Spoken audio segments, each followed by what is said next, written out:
guys, preparing for dinner tayo ngayon at heto ang aking recipe for the day. Ayan, may broccoli tayo ngayon at patatas, carrots. Syempre isasahog natin yan doon sa chicken wings guys. At meron din tayo ditong shrimp. Yan, nabalatan ko na at igigisa ko siya sa itlog. At heto naman yung mackerel na fillet. Yan, nilagyan ko lang din ng asin. Ipiprito lang din natin yan. Ready to cooking na nga tayo guys. Ayan na ang 4 na piraso ng itlog. At nilagyan natin ng konting asin at paminta. Para magkalasa naman ang ating itlog guys.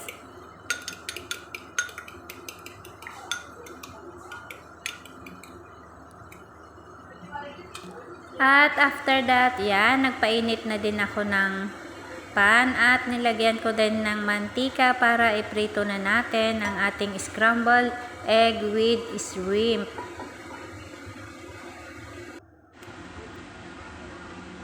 Ayan, nilagay na nga natin ang ating shrimp guys para iprito. Light lang yung pagkaluto niya guys. Hindi naman masarap pag overcook, kaya light cook lang natin siya.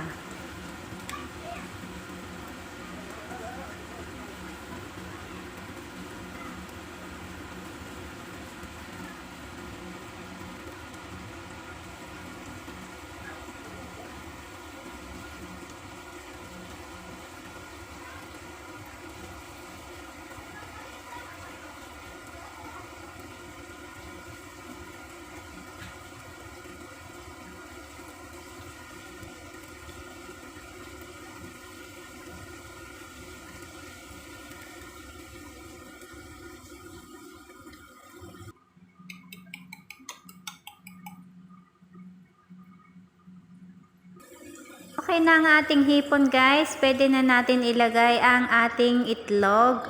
Ayan, scrambled egg with shrimp. Favorite nila to guys, mga amo ko, gustong gusto nila. Yung kahit ganitong simpleng luto lang ng itlog tsaka hipon, pwede na sa kanila.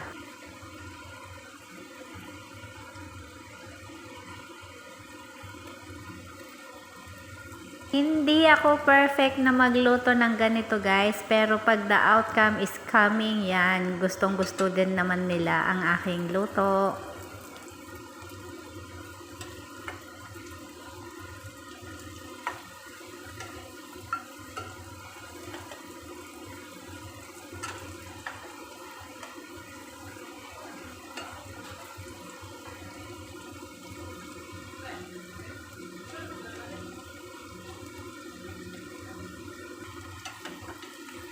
Done cooking na nga tayo dito sa scrambled egg with shrimp natin guys. Kaya set aside na natin. Lagay natin sa malinis na plato.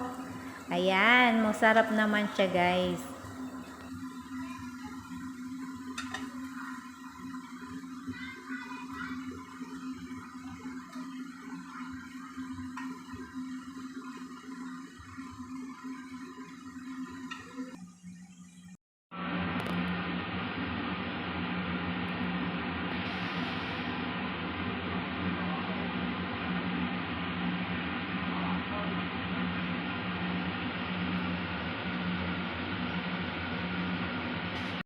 Next dish na nga tayo guys. Heto ang mackerel fillet. Ayan.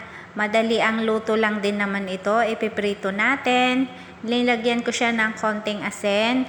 At kinat ko siya into 2 para madaling maluto guys. Mahaba kasi. Hindi siya kasya sa pan natin. Kaya in-cut ko siya into 2. Even hindi ko inas-na sa mama.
Nakaluto na tayo ng ilang piraso guys. Yan, ginamitan ko siya ng tissue para yung excess na oil mailagay doon. Hindi siya oily pag nilagay ko na siya sa ating plato. Ayan, next batch na nga tayo ng ating mackerel.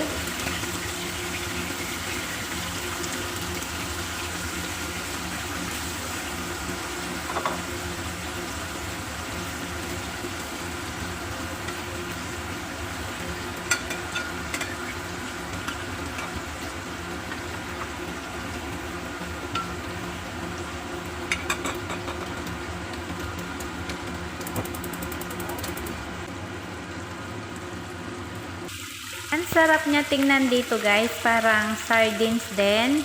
Yan.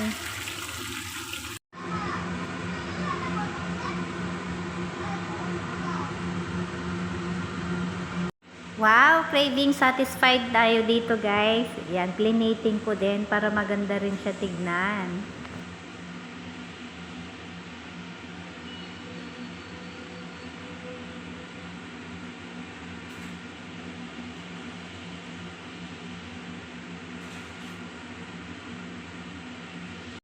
Next dish na nga tayo guys. Heto, mahaba-habang lutuan. Ang ating chicken wings with oyster sauce and potato, carrots. Yan, simpleng luto lang din naman.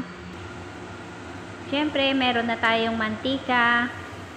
At salt na natin ang ating garlic.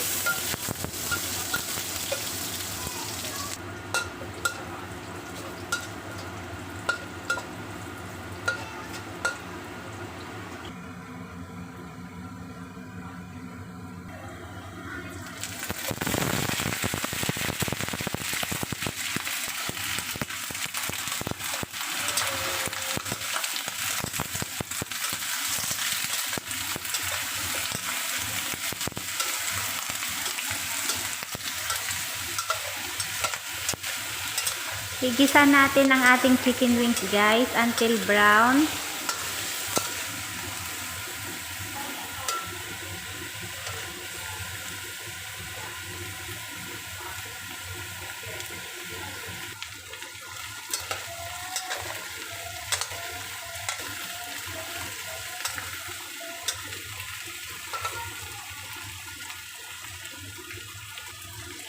Yan, mukhang okay naman ng ating chicken wings guys. Kaya isahog na rin natin ang ating patatas.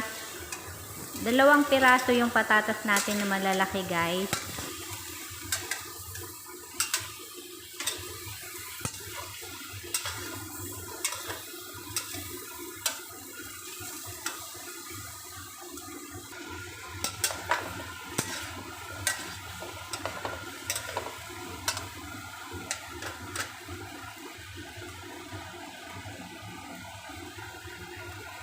Dito nga guys, nilagyan ko na siya ng oyster sauce, isa sa panpalasa natin.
heto nga guys, wow, luto na ang ating chicken wings. Yan, na-crave naman ako dito kahit simple lang yung ating pagkakaluto, yung ating nilagay na pampalasa, pero mukhang masarap naman at satisfied naman din sila dito sa luto ko na to.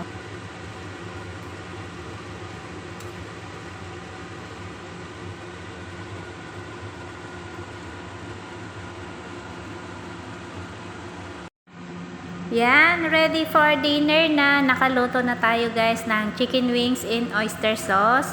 At may patatas at carrots. Yan, ewan ko lang kung anong pangalan neto. Nilagay ko na siya sa malinis na plato at ready for dinner na. Hintayin na lang nating dumating ang ating mga amo para prepared na natin. At heto ang aming gulay, ang stir-fried broccoli in garlic guys. Ayan, blinange ko siya 5 minutes sa kumukulong tubig na may asin at mantika. And then, ginisa ko siya sa garlic in 5 minutes. Yan, luto na ang ating gulay. Kaya, thank you guys. Sana may natutunan kayo sa aking pagluluto for the day na mga Chinese food. Mga madali ang luto lang din naman. Yet, perfect sa kanila to guys, pasado din naman sa kanila at ubos lahat ang aming pagkain. Kaya happy cooking guys and thank you so much.